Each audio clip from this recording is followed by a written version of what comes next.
All right, guys, welcome back to the Good Demand Podcast. Today, I got my good friend, Aladin Awad. How you doing, Aladin? Good. How are you guys? I'm doing great. I hope people are doing great. And we met in the Czech Institute, right? Yes, we did. I remember you because you had the most interesting name. Your name is actually Aladin. Yep. Yeah, and I was like, I thought this guy's fucking around. And you're like, no, Aladin, like the carpet. And I was like, oh, shit. That was so funny. Yeah. So, Aladin, tell me real quick, and the audience here, just kind of like how you got into your self-development journey. Again, like we kind of talked before we started recording, was like, not everybody's very into like self-development just because, it's hard work and you have to like step outside of yourself and really review yourself and do hard things. And that's the reason why I feel people don't want to do it or, get called to do it. And for yourself, man, you do so many things, man. Business, Jiu Jitsu, studying, holistic health, your religion. It's just, there's a lot of things that are difficult that you choose to do on a daily basis. And how did that start with you? Like, why did you choose to jump on the journey? It was kind of a decision when, so basically it started in high school. Mm-hmm. There was a time where I had experienced like a bunch of deaths in the family. Oh, wow. Yeah, it was my grandma was first, the first hard one. And like, she's still my favorite person, Wow. And then after that, it was my grandpa, her husband, and then my dad's grandparent, my dad's parents passed away. Wow. And then, our cousin, he passed away at the same time. And then I didn't know how to deal with it. So I turned to food. So like food was like kind of like my escape. And I got really, I got really fat. Yeah. Just being honest. Yeah. And so it started around there because I had to reverse engineer how I got there. And so it started when I got my 24-hour fitness pass. Okay, sweet, man. Then you started lifting, went into the weights. Yeah, I started lifting. Lifting has always been a part of my life. Yeah. I started when I was like, I think around like 12, but really got into it when I was in high school. Yeah. And so that was like the beginning of your self-development journey. It was just like, hey, like you went towards the food, and then you're like, okay, I need to find something else. Yeah, 100%. Because at the time too, I quit soccer. So like, oh shit. Yeah, I quit playing soccer, and then I needed to fill that void with something else. Yeah. So those are really like tough losses. How old are you? I'm well, you made me. I almost forgot. I'm 28. No. At that time. Oh, at that time, I was I think I was around like 15. No, 16.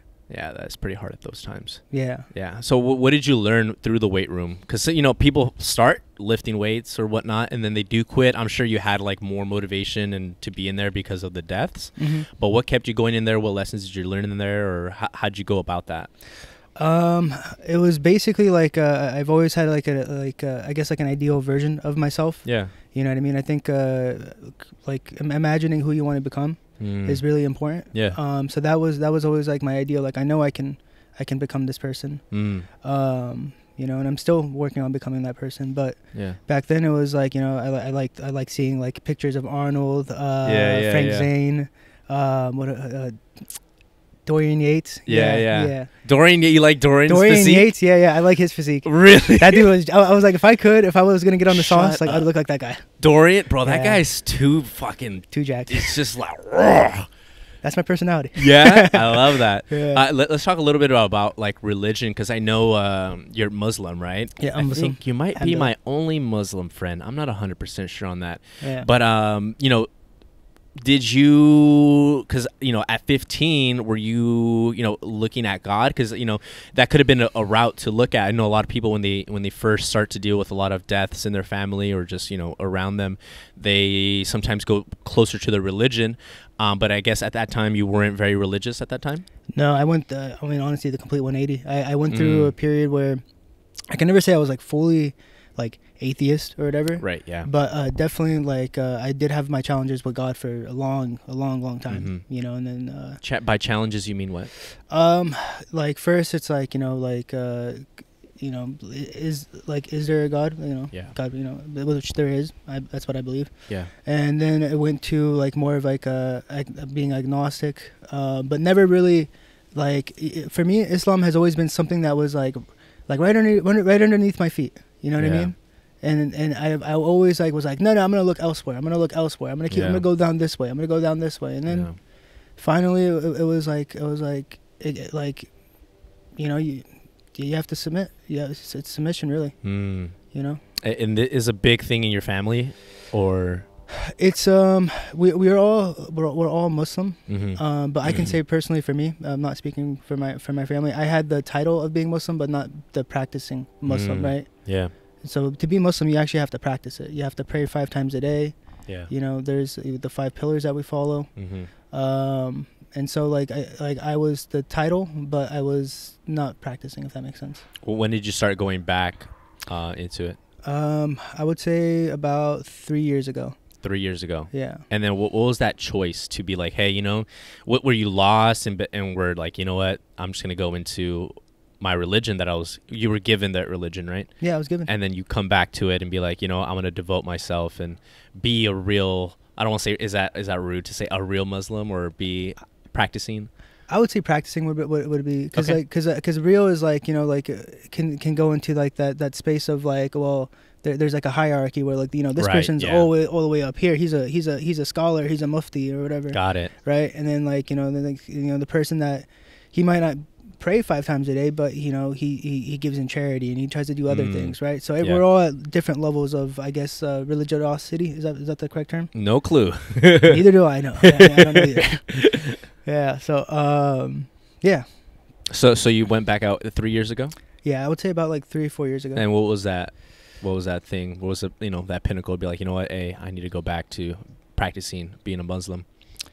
You know, it started with I mean, ironically enough, like the psychedelic journey. Whoa, really? Yeah. Wow. Okay, what was it? So I would say like, so for me the pinnacle was ayahuasca, right? Whoa, you did ayahuasca? Yeah. Oh, I did not know that. Yep. Oh, crazy. Okay, cool. How was where at or when or what? Just around, you know, around here. Around the corner. Around the corner. My neighbors. The street corner. Yeah. Okay, so you did ayahuasca, and then what happened on that trip? I mean, I like there was multiple times that where I did it, but the cumulative journey was the recognition that what I was searching for was God. And ironically enough, like I always took my masala, which is my carpet that I pray on. Yeah. I always took that. I always took the Quran, right? Even though I never opened it up. You always took it around? I always took it around. I'm like, I'm just going to take these things because like they're like spiritual, right? And so like, whoa. Yeah. And so like I would, you know, anytime I do it, I bring those things and it made me feel, I guess, more comfortable. Yeah. And then yeah, that like ayahuasca, I think definitely brought me back. There was one particular journey that where I was like, okay, I think I have to start practicing. Okay. Where it was a hard one. It was a hard one because it puts you in this like space where you experience things that you don't want to experience, right? So not a bad trip, but like you're uncomfortable in the experience. Like uncomfortable. Okay, what was going on?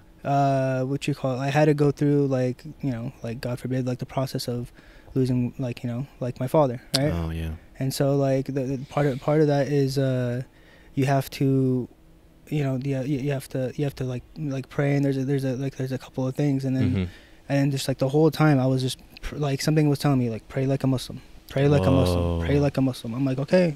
Even though at the time I really didn't know how to pray like a Muslim. Yeah. So that kept on coming up. So you know, yeah. Wow. Dude, that's very powerful, man. Yeah. Yeah, I've been noticing and recognizing a lot of people going back to, you know, traditional religion, like Elliot Hulse. I don't know if you follow Elliot Hulse, but he's, awesome. Yeah. I love Elliot. I was a part of his King's Transformation. Or still am. I still kind of like, you know, struggling every now and then. Yeah, and so he became Catholic again, and it's actually a beautiful thing to like just see people kind of go back and like be like, hey, you know, spirituality is a beautiful thing, and I think what traditional religion brings is like structure, right? Like for Muslims, you pray 5 times a day, whereas spirituality is a little bit more, you know, do as you please and like whatever works for you. And some people just need structure, right? We all, I feel like everybody just needs a good amount of structure. It's healthy. And I don't know if you do like Kanye West. I love Kanye. Yeah. So what was funny was like now that like a few years ago when he dropped like which one was it, like Water, like God one, and then his recent one Donda, it was like a lot of like religious, like, you know, I was kind of like, oh man, I want the old Kanye, you know, I want him to drop some bars. And then as I slowly started to like mature a little bit of myself as well, like I started to like be more appreciative of people's devotion to their God and to their, you know, whether that's Christianity or you being a Muslim. Yeah. And it's a beautiful thing, man. It's very powerful. 100%. Like their music. Do you guys have music? Yeah. So, man, that's funny you bring up the music thing, is because Yeah. I've been having a little bit of a struggle with it. The music thing, because there's like, you know, like religious music, like nasheeds, Yeah.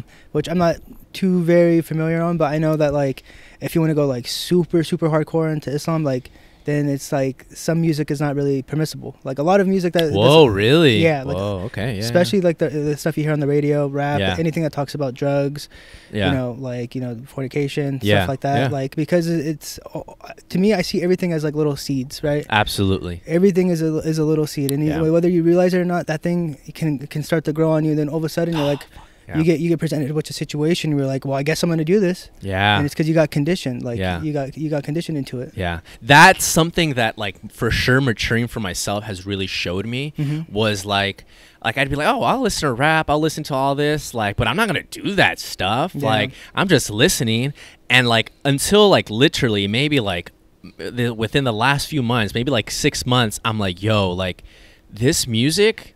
Or just things that I just present myself with unconsciously, like it makes it just that little bit more okay to participate in real life.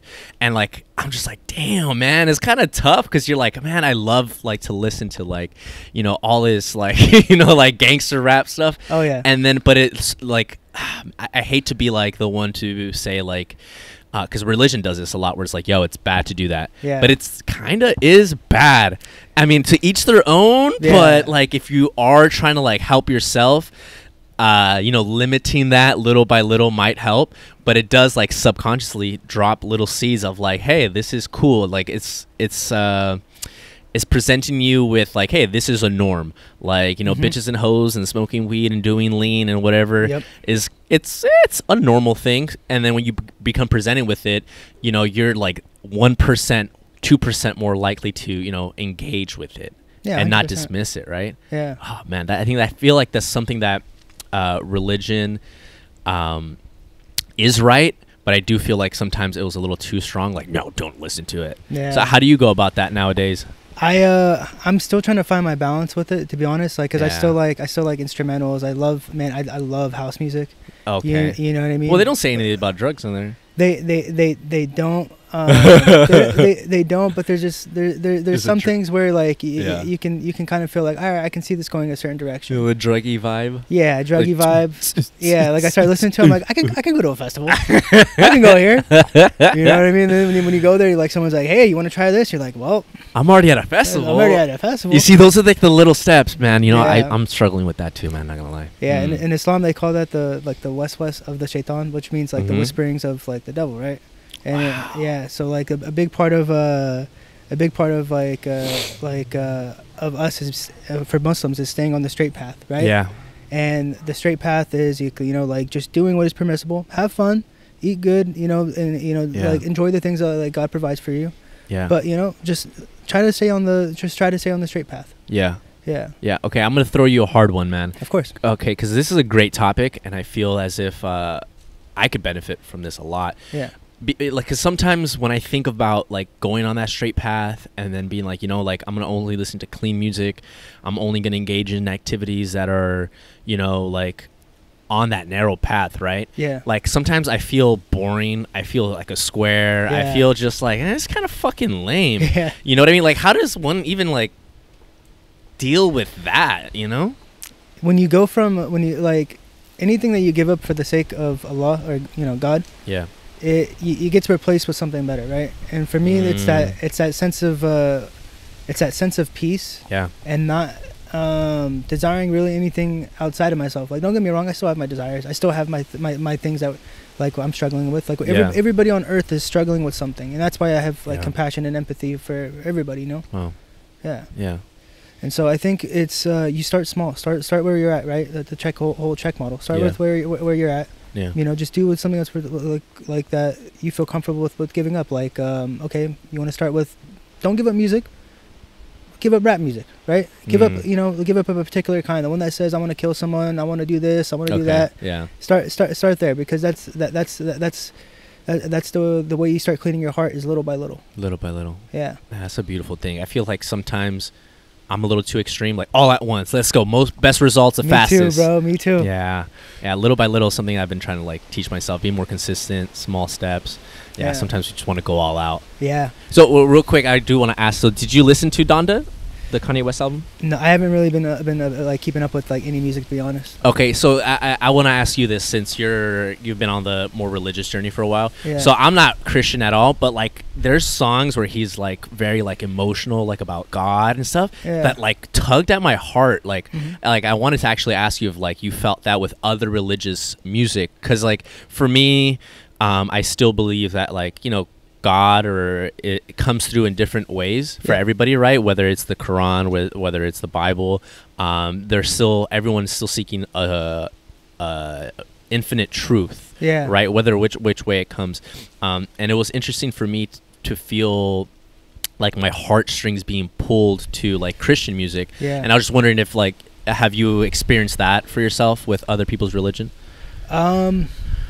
I mean, I've experienced like other people's religions, but it never clicked with me, to be honest. Like when I went to my friend's, my best friend's grandparents' like funeral, both of them, his grandmother and his grandfather. Yeah. And I saw the religious practices. I'm like, this is beautiful. You know what I mean? They have like their way of mourning and everything, but it didn't really resonate with me. I guess like, I mean, since we were talking about Kanye, like when we were first starting like the business, like Saint Pablo was like, that could have been like a religious experience for me. When he says like, God, I have humbled myself before the court, I dropped my ego, and confidence was my last resort. Oh wow! That part where I'm like, man, it still hits me, you know? Yeah, great, good. That's kind of what I'm asking, because like I hope everyone can like at least see through like him talking about the Bible, but just like God in general. For me is so, I mean, everybody has a different perspective like on this. Like everybody of course thinks that like, you know, like my religion is right, this is otherwise we wouldn't follow it. And a lot of times like we want to invite people into our way of believing because it's worked for us. Like it came to us when in our most dire moment of need. Yeah. But the truthful thing is like you can feel someone's vibe, right? For lack of better terms, is like, okay, like this person actually follows like whatever he believes in, and I think the closer you get to God, the more loving you become. Yeah. Sheikh Omar Suleiman says like, on your way of becoming a more religious person, don't become a crappy person. Because what is that like? What does he mean by that? What he means by that is like, sometimes, and I've experienced this, where like the more religious you become, the more you're like, no, and you become more judgmental, and then like a bitter judging person. Yeah, bitter judging person, and like, you know, like you might practice it, but you're not reaping the benefits of it. The whole point of following a religious path is so you can connect to God, and ultimately when you connect to God, you just love. Got it. Compassion, mercy, right? Like in Islam, it's Bismillahir Rahmanir Rahim, in the name of God, the most merciful. And we try to, and we have to be that way with each other. Yeah, dude, that's so beautiful. What gifts have you gotten from staying on the narrow path now for 3 years? About 3 years. The gifts is just basically like just like recognizing that like I'm not to say that like, okay, like this is not a victim mentality, definitely, but it's that I'm in control of certain things, but God's in control of everything. Yeah. And then I have peace of mind that like, okay, like whatever happens, it's God's will. Got it. And I'm just like completely like, I can walk out that door, a car hits me, I'm okay with it. That's a beautiful thing. Yeah. Yeah, it gives you like extreme peace and like just peace. Yeah. Like everything, you know, like the same way that the sun and the moon follow a path. Yeah. That's what we do as humans. Yeah. Yeah. Dude, that's so beautiful. And in regards with your religion as well, like finding a partner, how are you going to go about that, right? Because like that's a huge part of your life, right? So are you looking for a girl who's also Muslim, or? Yeah, ideally, like for me, I don't care about culture, ethnicity, anything like that. The one thing I do care about is that we share the common ground of being a Muslim, because that's the way I want to raise, you know, inshallah, when I have my kids, you know, God willing, is to be Muslims. Yeah. You know what I mean? And to be good people. And I think that starts with like, you know, common ground. Yeah. Right? Yeah. So have you been looking for a partner, or how's that? I'm on like a Muslim dating app or whatever. Oh, you know? yeah. But there's like the other traditional means of like, you know, like your parents will like be like kind of put out the bat signal like, all right, my Oh, son's. really? Yeah. Oh, that's how it works too? Yeah, there's a couple different ways. Like this is like more of like the modern way. If you like Yeah. you try to find it yourself, you know. Yeah. Like it's not really like the best way, but you go into DMs, stuff like that. You know? But Yeah. I haven't done that yet, but I don't know. I'm just kind of like with that. I'm allowing myself to mature into the person that can withhold it. Because if it was up to me, I'd be married when I was like 18. Yeah. But I wouldn't be the person to be able to handle that. You know? Yeah. I feel you too, man. I probably would have jumped right into that too. Like, Yeah. oh, loving person. Oh, I love you so much. Yeah. Yeah, but I think we all do need to mature more into who we're becoming. And relationships could potentially hinder, right, and keep you stuck. Actually, I don't know. Yeah. Because I feel like I've grown a lot from my relationships.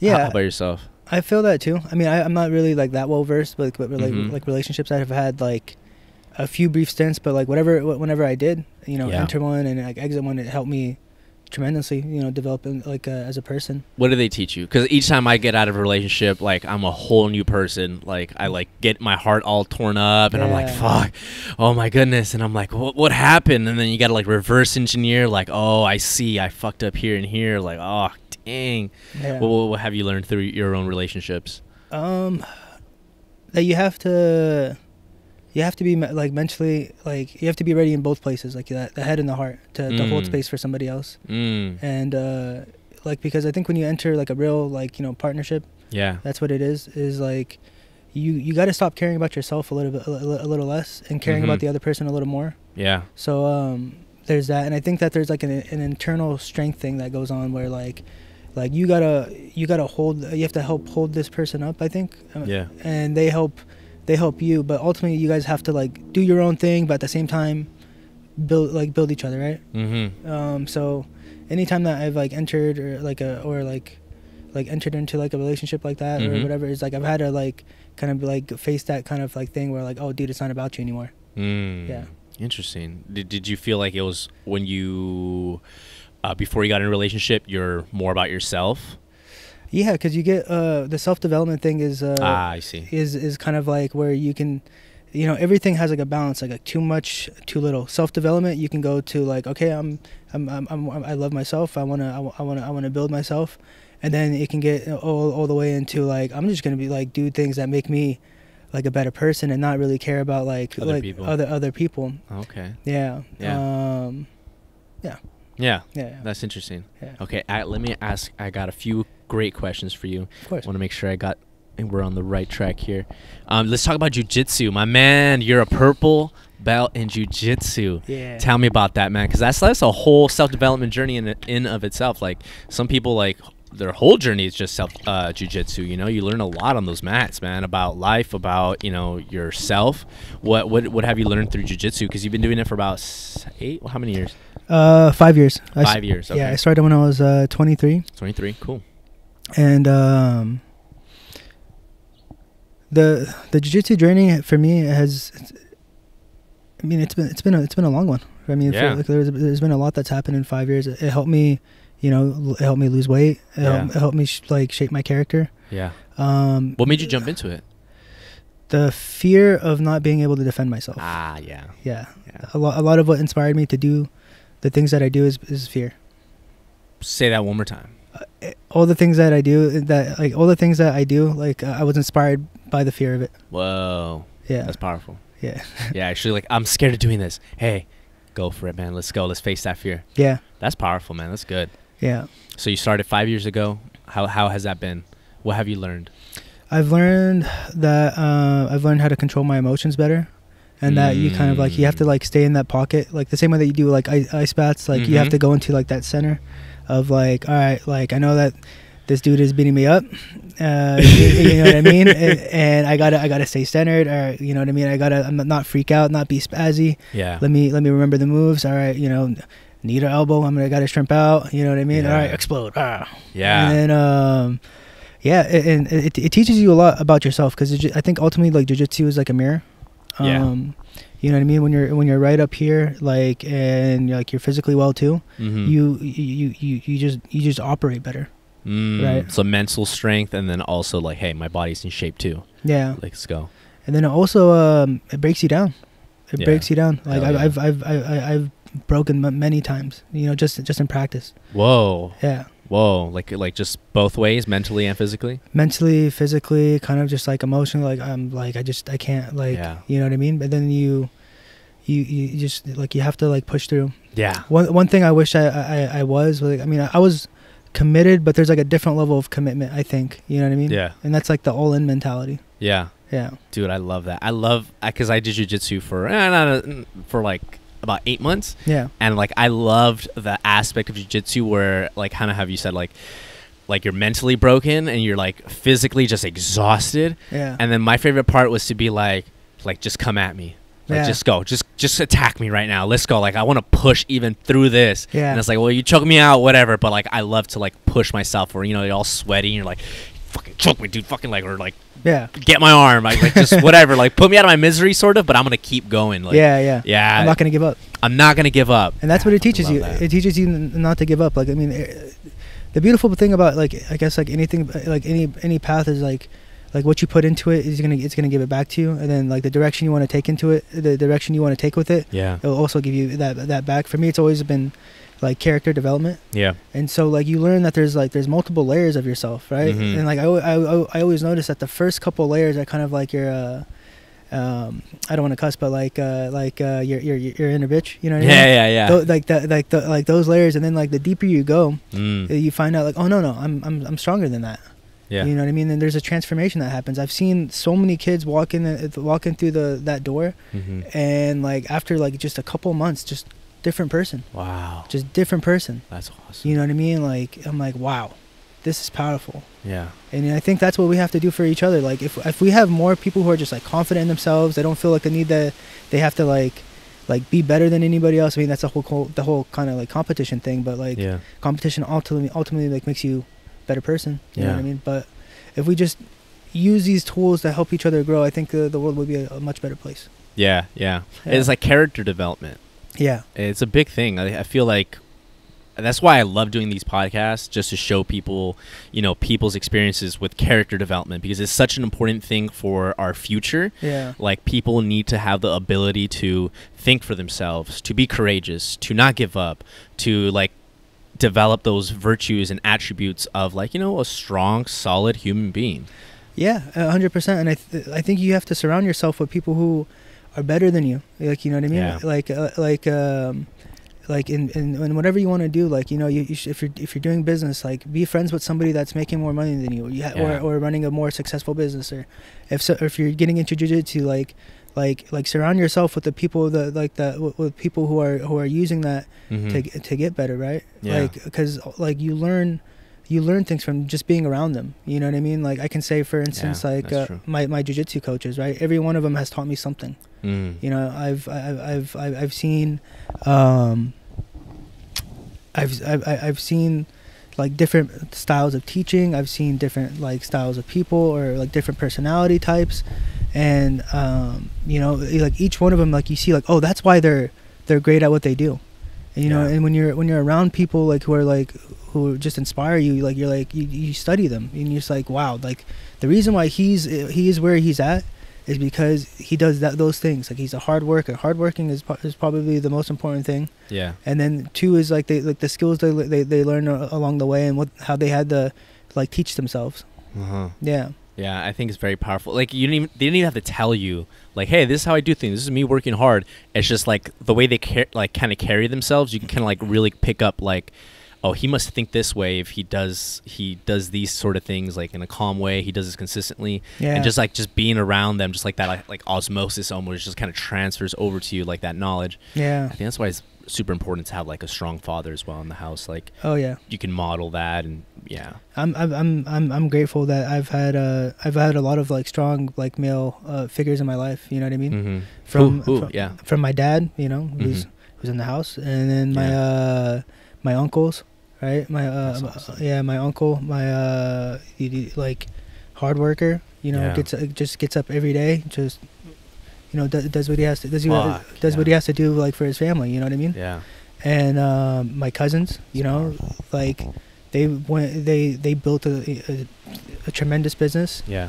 you know what I mean? And then jiu-jitsu, my coach Andy, coach Isaac, you know, and I respect, like I respect people who like, you know, they put in the work, and they whether they realize it or not, like people are watching.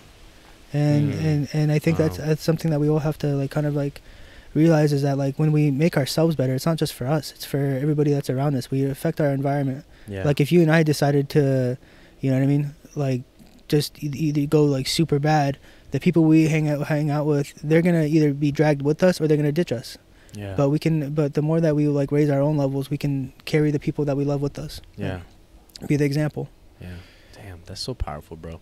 I mean, you have like a strong family unit as well. 100%. How has that affected? Like, I mean, you're here. Your beautiful parents are here. Super nice. Your brother, super dope, bringing Thank you. us, helping us out. Yeah. And like, it seems like just like such a big part of your upbringing. Like, how has that affected you? Has that put pressure on you? Has that just brought you up only? It's giving me a lot of things. You know what I mean? My family is everything to me. It's beautiful. You know, they're like literally like, you know, like besides besides God, I know that like, you know, the whole like I can always be rest assured that like my family will always have my back. Yeah. My family will always have my back, right? And that's a beautiful thing. Yeah. Is Yeah. your family also into like self-development or anything like that? I think each of them, like my youngest brother, he's super into the gym. Fuck yeah. Yeah, Yeah. he's big, he's strong. Nice. If he learned some jiu-jitsu, he'd be kicking my butt. I love that. And then you know, my older brother goes to the gym. Hess is into his own is into his own thing. Like Mhm. everybody's into their own thing. Okay. Yeah. Yeah, I was just gonna ask because, like, I was about to say, like, in my relationships, that I feel I grow in the most are the ones where they're both like, relationship savvy, or like have maybe read a few books on like, hey, like boundaries or communication, or ask first, ask or understand first, then to be understood, the Stephen Covey. Yeah. So like I feel like that helps so much in like relationships. Normally I've only done that with like romantic relationships Mhm. where I use those skills, but I was just wondering if you use those skills like with your parents and family, and like how you guys communicate, if that's a thing. Like me and my family are not like super tight knit, Mhm. so I was just wondering if that was a thing for you guys. I mean, that'd be fucking cool. But I think for us, there's a lot of like just a lot of understanding that goes on.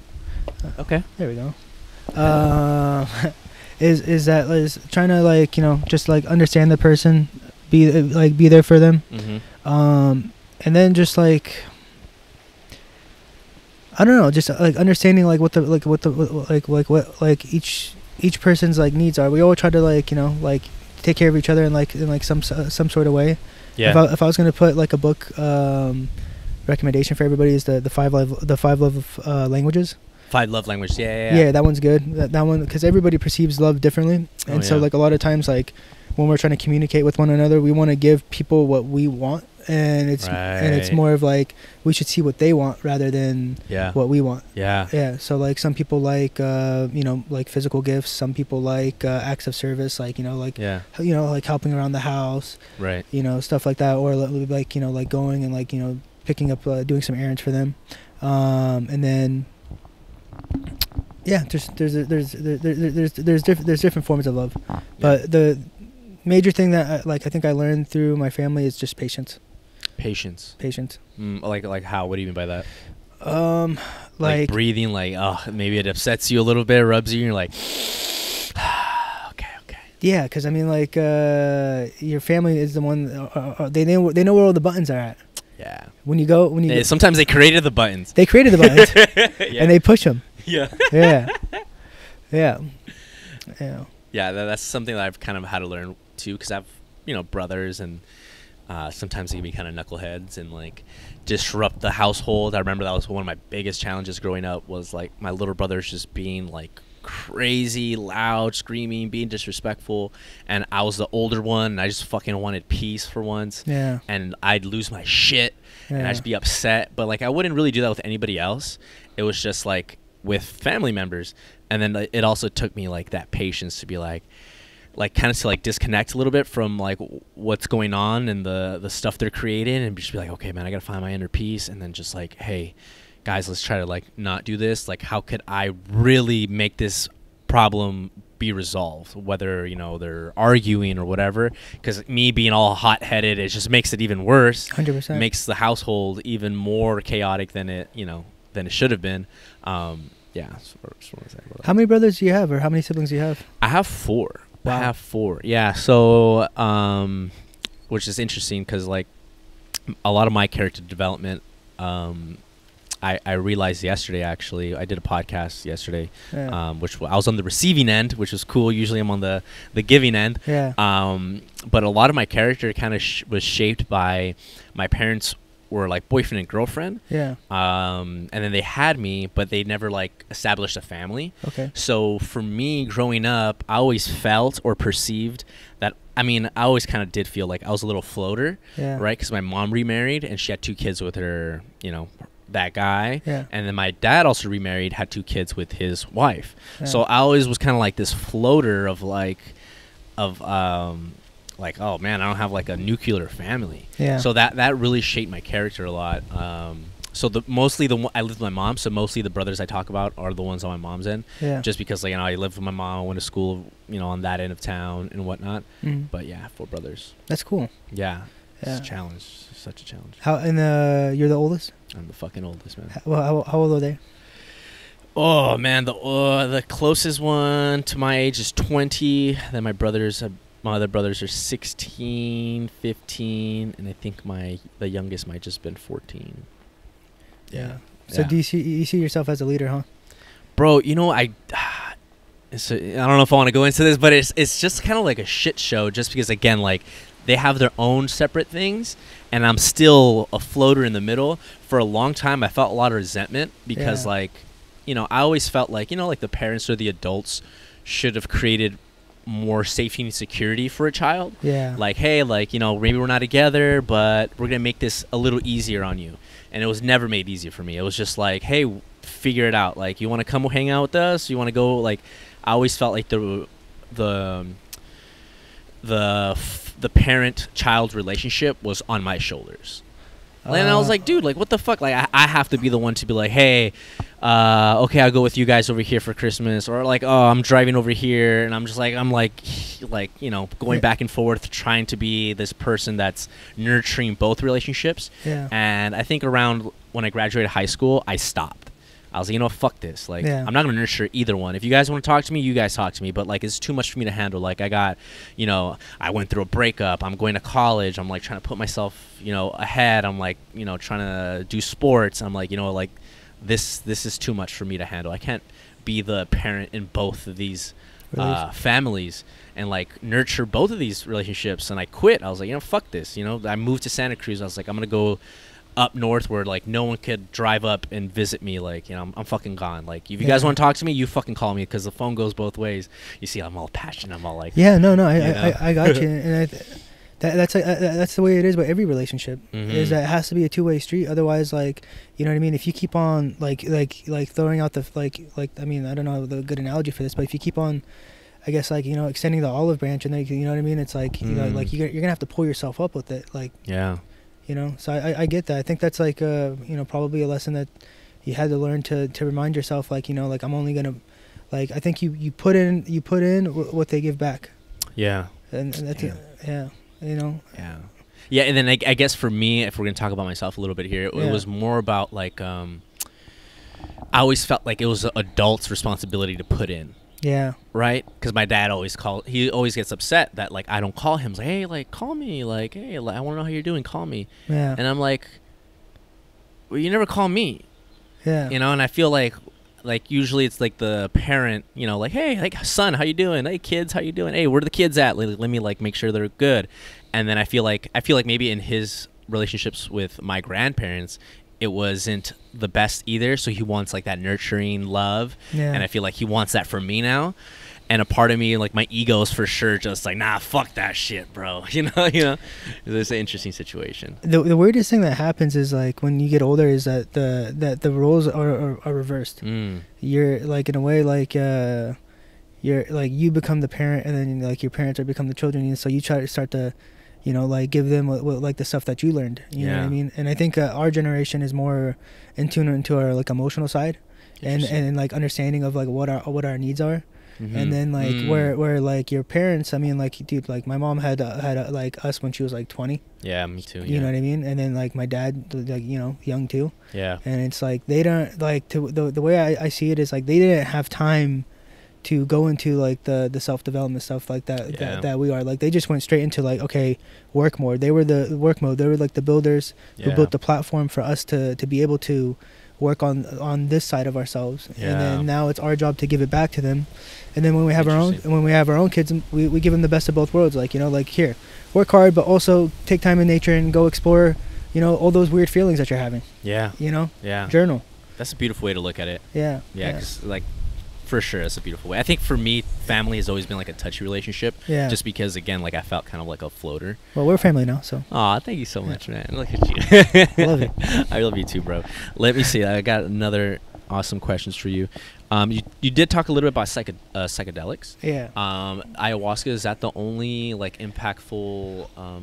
You don't do any more psychedelics anymore, right? No. It's done now. Yeah, it's done. Wow. A lot of things are. Yeah, which is great. You're walking a very narrow path. Yeah. Right. So let's talk just before, like, maybe someone is thinking about doing psychedelics, but yeah. Well, since I know where like where the road leads, got it. I would say like you can probably avoid it. Got it. You can you know, if that's where it takes you, that's where it takes you.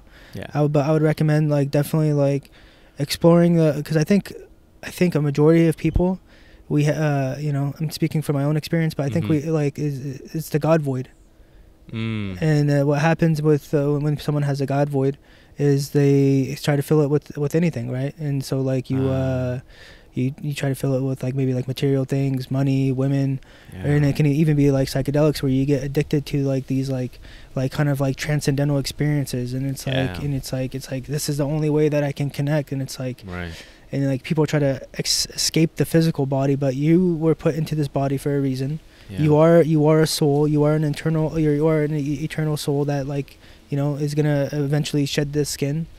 And but for the most part, I think you gotta just develop a real spiritual practice that connects you with God.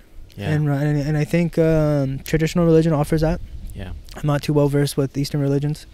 You know what I mean? But like if anybody's interested in like being Muslim, like there's a ton of resources out there, and I'm pretty sure it's the same thing with like Christianity. And you know, for me the psychedelic journey, if I can just put it into one, was just my own yearning and desire to connect with God. You know, I do feel that, like, even in my own friend groups where it's like, man, like I feel so like there's I don't say emptiness, but maybe like something in them, like like I'm gonna do it, like, and then it kind of leads them towards that path of like, I'm gonna do like a little trip to feel more connected. Or as I feel as if, you know, like there needs to be a daily thing, you know, of connecting versus like one like, oh man, I really need to connect. I need to do some fucking acid or something. Yeah, because I think that becomes like a. That becomes like a weakness in some sort of way, is because you rely on that thing as a crutch. Where I think, you know, if these things are here for a reason, they're here to show us like the road, and then once you know where the road is, you're like, all right, well, you know, I know how to get there. I know the path. You know, like, you know, if I'm gonna, I don't want to, because I gotta be very careful, because like there's like things in Islam that like it's not really like permissible. I can't say that ayahuasca or psychedelics, you know, is maybe like the right way for somebody. But that's the way that this is my story of how I came back. Yeah, man. Yeah, that's good. You got to be like pretty honest about that. Like that's probably somebody's way into their next step. And I think there's not enough there's not enough people who I don't want to say warn, you got to take you have to be respectful of it. Bro, yes. Because I mean, doing it at a rave or doing it, you know what I mean, when you're at a party and there's a bunch of people, like there's a, I mean, I don't want to go off into like a super weird, like, you know, like dimension, but there's a spiritual dimension to this life, and you open yourself up to everything, good and bad. Right. And so you got to be careful. Yeah. Because you can put some energy in you that you didn't even know was there, and then all of a sudden, like, you have something that's controlling you. Yeah. You got to be careful. Yeah. Gotta be very careful. I do believe there's not enough warning too of like, hey, like, these are powerful, you know, like, be respectful, be like, go in there with an intention. Yeah. I was talking to Ryan yesterday on the podcast, his highly optimized podcast, about like, he has a connecting with cannabis. Like, that's what he has a program he teaches, right? And he says he always starts people with like, hey, like, set an intention with, you know, like the cannabis or the plants or whatever you're going to partake with, you know, because some people just do it intentionless, and it could take you anywhere, and you could, without like, you know, something to keep intention in your focus, it could take you anywhere, or something else could just bring you somewhere else. You know what I mean? Like, you need to have that beautiful intention of like, hey, maybe I want to connect more or whatever. Yeah. Yeah. I think intention is, I mean, like, intention is the beginning of everything. Yeah. You know, it's like a lot of times, like, our intention will guide us like on our path, you know, like with anything. And I think that's what like religion teaches you, psychedelics teaches you, is that you have to monitor it. You know, sometimes you don't even know why you're doing something, but when you go back and you're like, oh, my intention was really this, even though I told myself this. Yeah. Fuck, that's so true. It's a mind game, man. Dude, right? Yeah. Well, what I really like about that word intention, actually Paul Chek told me this, was like, I love the word now, because it's like, keep something in tension. Like, you know, when you put, like, if I put you with a rope and I got tension on the rope, I'm pulling it towards me, or we're pulling each other towards one another, and like keeping something in the front of your mind with like focus, right? Like, there's tension between me and the thing or whatever I'm trying to get to. There's like a rope tension. There's actual tension there. You know, I'm pulling and it's coming towards me and I'm going towards it, and like there's like in front of my mind daily. And that's something that I like to think about when I'm going towards my goals, is like, do I have this? Is this the thing that's in the first thing in front of my mind? Like, is that where I'm headed towards? I like that a lot. Right? It's a good way. I was just thinking, like, man, I really like that. Yeah, dude. It's a good one. I love that. Yeah. Some bodybuilder, I like following this Instagram page. It's called like Machiavelli Motivation. Yeah. Do you follow them? There's a bunch of like bodybuilding stuff. It just gets me pumped up sometimes when I look at it. Yeah. But one of the big dudes, I forgot which guy it was, he was like, you know, with bodybuilding is like one of the hardest sports, because you got to like eat like 6-7 times a day, a lot of protein, work out intensely, rest. Like, they have no lives almost, right, to be big on stage. And he says, like, this is the only thing that's in the front of my mind. Like, if you don't have this thing in front of your mind all the time, you're not gonna win. And it's just like so crazy to have such a large goal to just stay in front. Like, everything I do is for this goal in front of my mind. Yeah. And I think it's all about putting the blinders on. Right. Yeah, I mean, man, it's so hard sometimes to do that. It is. I haven't experienced that level of focus, but I would like to. Like, that seems interesting. Yeah. I've only, maybe with sports, I've done that. Like, when in high school, I think I had enough, like, less responsibilities. Yeah. Just to be like, yo, I gotta crush this meet, and like, whatever. Like, I'm just focused on like going to practice and then eating and sleeping, like, hey, I'm gonna do good on this track meet. Yeah. But like, I feel like that's how a lot of like top level like entrepreneurs or athletes have to be, right? Yeah, 100%. Like, this is the only thing I live for. Yeah. It's crazy. Yeah, I think that there is something to focus, and that's what I've had to learn in the past like 3 years. Yeah. Was that you can't put all this energy in a million different places. Yeah. It's like digging a hole over here, like, and you're like, what like, you know, shovel it 2 times, like, oh, where's the well? And then you go over here and dig it 2 times, where's the well? And it's like, no, you gotta, you know, it's cool to have a lot of interest, but you gotta pick one and just keep digging until you finally, you know, you get what you need out of it, and then move on to the next thing whenever that part of your life is done. Bro, that's such a big one that I've been learning lately, because like me, bro, I just feel like I can do it all. Yeah, me too. Yeah, I'm gonna do it all. I'm gonna Yeah. go party, do whatever. Then I'm gonna wake up. I'm gonna go do a podcast. I'm gonna edit some videos. I'm gonna go hit the gym, Yeah. and then I'm gonna go like hang out with friends and do the family thing. And then I'm just like, after a while, I'm just like, dude, oh god, everything sucks. Everything's so mediocre. What's going on here, bro? Like, oh, and I'm tired. Everything sucks. It's low leveled, and I'm tired. Yeah. You know, and I'm like, shit.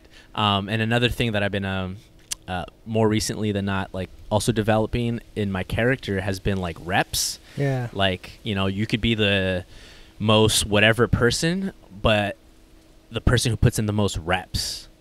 Like with jiu-jitsu, you know that. Oh, 100%. What's her name? Aladin Awad, the one that just beat Amanda Nunes. Yeah. I forgot her name. Valentina. Pena. I think it's Pena? Valentina. I hope so. I don't know. Valentina, if you're somehow watching this, I'm sorry. She always gets mad because people chop her name, and I'm doing it again. Yeah. But she was just like, you know, it's about reps.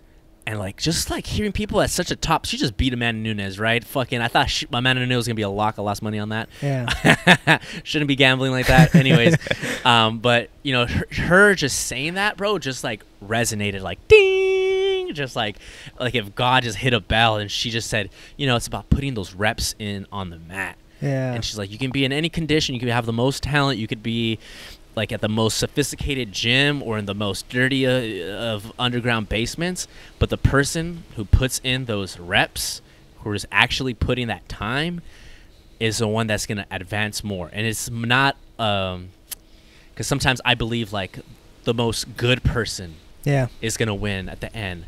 And then I had to come to realize, like, nah, bro, it's the person who like accepted what reality is, and it's like those literal reps is that it's going to get that reality result back. 100%. You know what I mean? And I think that there's definitely something towards a sacrificial element to like whatever you're doing. Like you can't put in like, you know, like the 4-hour work week and expect to have like an 80-hour pay.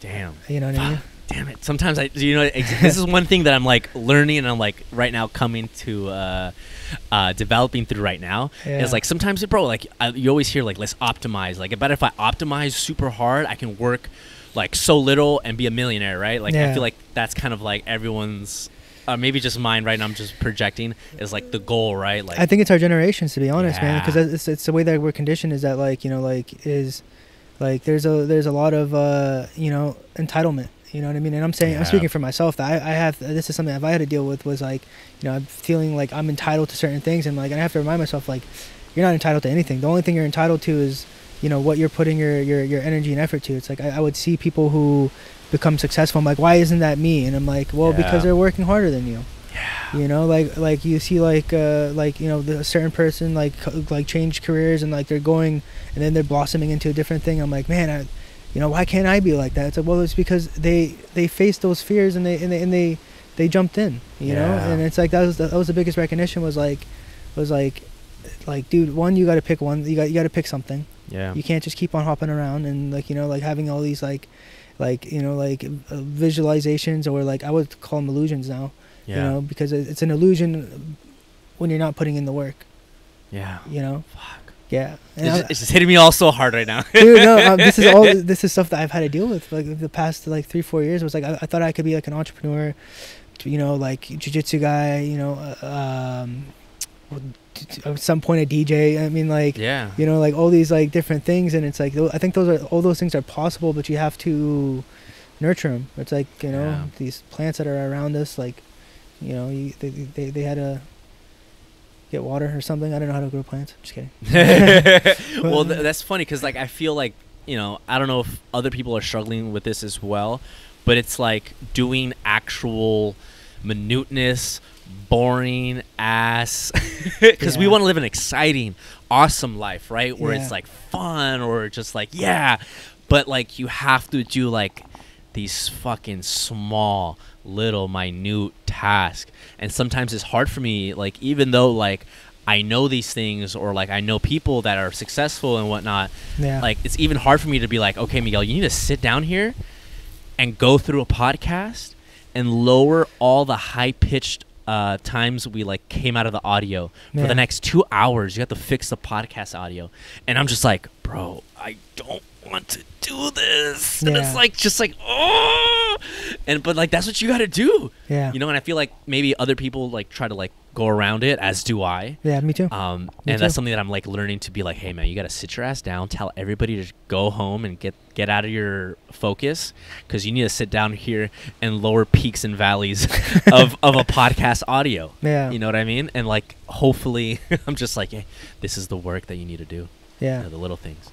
I think Elliot Hall says a beautiful quote for it, and I don't want to Tell butcher me. it because I always switch them around. Sick.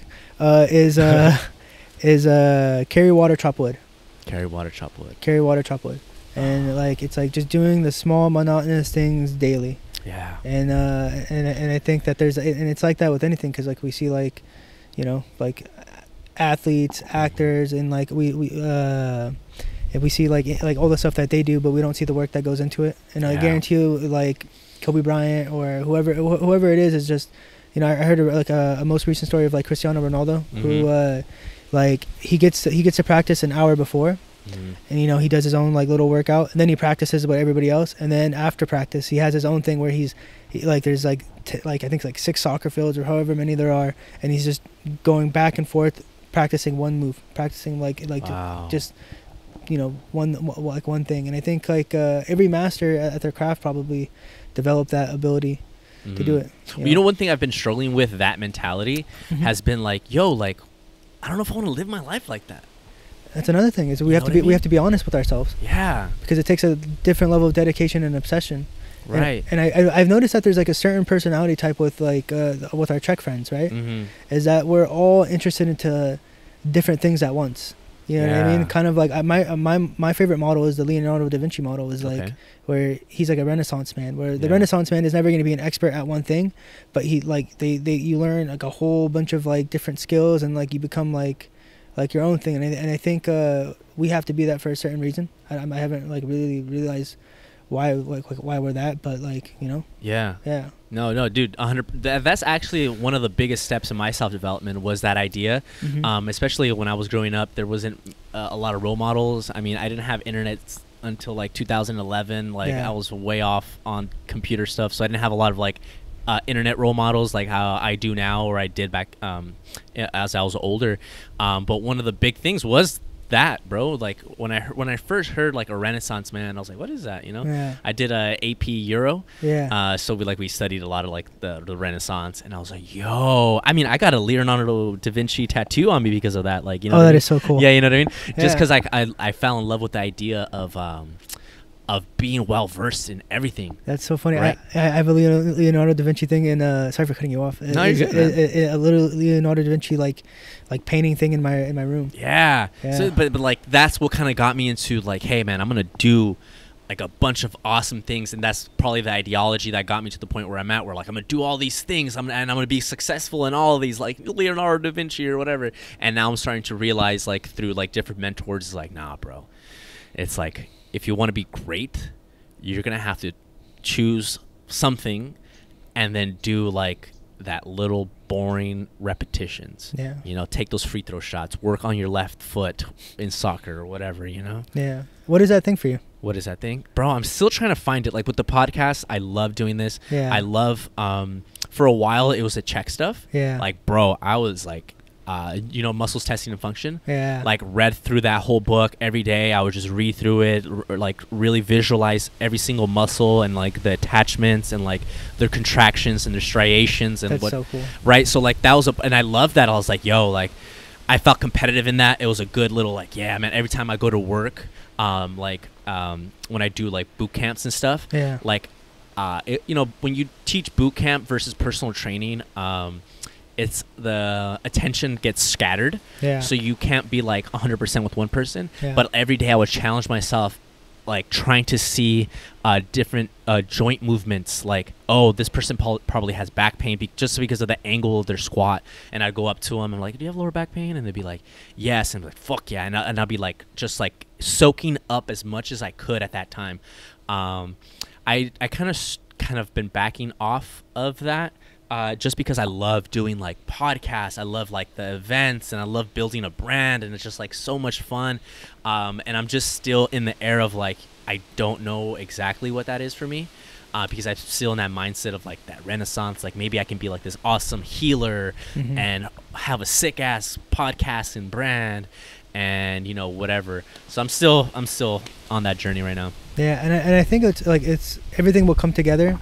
Yeah. But we're just learning like I say like basic training. You know what I mean? We're probably in our elementary school days of like, okay, we're learning how to do this, and that, and then probably, you know, it could be next year or, you know, 5-10 years from now. Yeah. That like everything that we learned, like we're gonna give it back to everybody else, and it's gonna and it's gonna accumulate into like these things, and it would only make sense when we look back. Yeah. You know what I mean? Yeah. That's patience, right? Yeah. Patience, because I want it now. Me too. Right? And it's like I want to be successful at 28. Like I want to like be like my ideal self at like 28. But then sometimes I could be irrational, and like that's where my faith has started to come in a lot. Yeah. Where it's like, hey, like, you know, God's gonna give you what you need and what's best for everyone at large. Yeah. Not just for you. Like I need to be okay with being a canvas for God as well, to like show other people the process, and like for my family, for my kids or my future kids, you know, hopefully. Yeah. You know. God willing. Yeah, God willing, man. Yeah. I think dude, like I mean I can't remember in Arabic, but like we say like God is closer to us than our own jugular vein. So like he know like we say like he, but you know God doesn't have, you know, gender. Is he knows like what's in your heart. He knows, you know what I mean. I think like he knows when you're ready, right? And I think what happens when, at least in my experience, is like every time something that like I was working towards and I was like struggling and striving or whatever, it like I would try to like make it happen, wouldn't happen. And then and then like, you know, but then when I just kind of like did the work and let go of attachment to the kind of thing, everything just kind of like falls in place. Yeah. Where you're almost like, dude, this is not me. This is not me doing this. Yeah. You know what I mean? Because I've tried to make things happen. Yeah. And when I try to make things happen, it's like a bull in a china shop sometimes. Yeah. You know? Yeah, like just force. Yeah. Yeah, I've been actually trying to practice that for myself a lot. It's like being humble and accepting enough to like, hey man, like if this is right for me, let it happen. If not, okay. Yeah. And then just being like, I am kind of attached, and I'm just like, I don't know, but just like whatever's best for me, I guess. Yeah. And I'm like, okay, it's a difficult thing to do, man. It is. What do you say, like surrender, right? Oh yeah, surrender, submit to submit to the will of the Creator. Damn. And it's hard because like our brain, like we can take like 2 clues and then create a painting out of it, right? Yeah. Or like a story out of it. Yeah. And it's like, I mean, it can be like that with anything, like, you know, like work or. I mean, like for me, it's always like kind of like, you know, like, oh look, 2 plus 2 equals 4. All right, you're my wife. You know what I mean? Like, yeah. You know, like I can, like you can see those things. Like I think Jocko talked about it, where like you have like these few data points. Yeah. And you know, and you're making a conclusion that like it's like this, but you gotta sometimes allow reality to like show itself. Like, no, you know, I know that this is what you think it is, but yeah, you know, that's.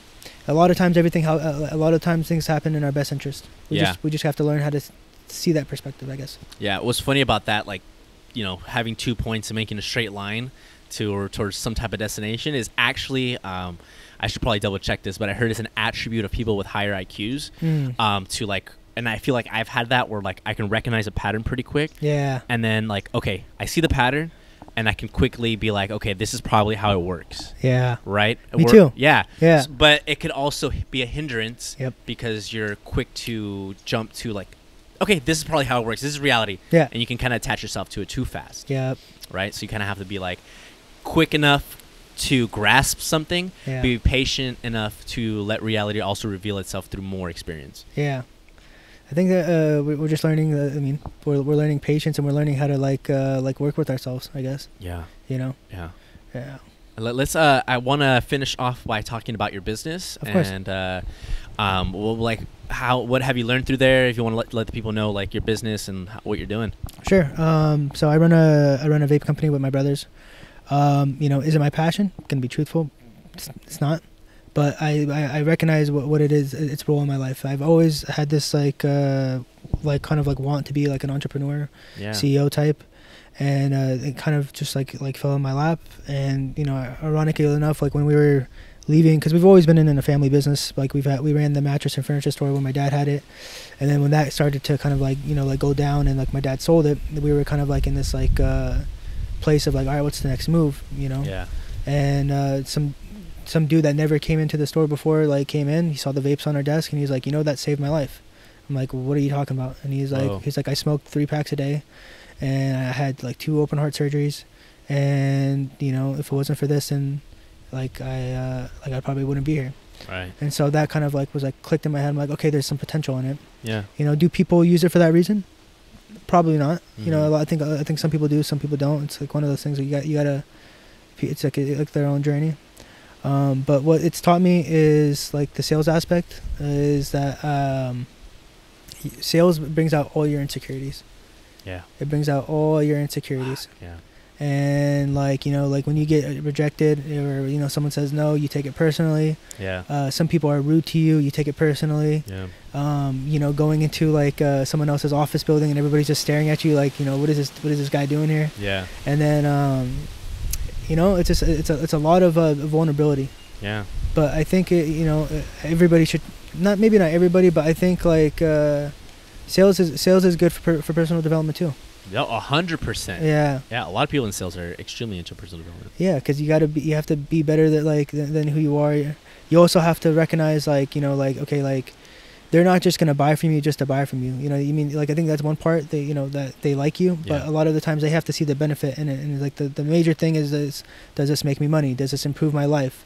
You know, what does this thing do for me? And so logically, and so like and then you tie it like emotionally, like, you know, this is what our brand's about. This is, you know, like this is what it can do for people. So, you know, I think business is like the ultimate like business itself. If you're gonna do anything, it's the ultimate like sport.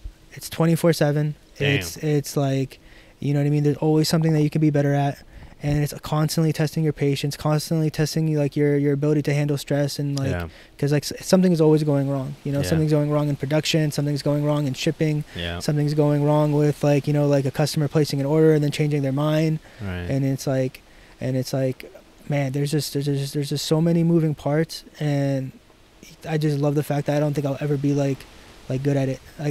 Yeah, okay, you love that fact. I love the fact that like so that you can keep improving. Yeah, there's always improvement. I don't like anything that there's like a cap to it. Yeah. You know what I mean? I like scale. Anything that I do, like especially because I want to be of service to the world. Yeah.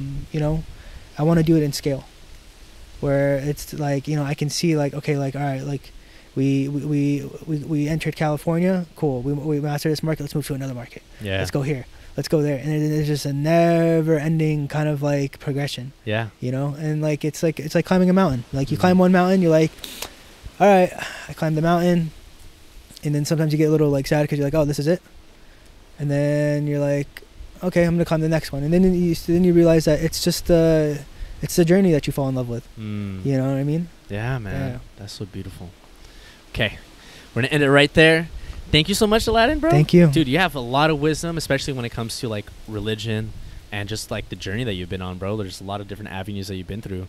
Thank you. That's why I wanted to have you on, because I know a lot of people are in different avenues as well. Yeah, thank you. And even especially at this time, I mean, I feel as if people just need just a little more clarity, and also like I think us sharing our struggles, man, because I feel like we're still on that journey.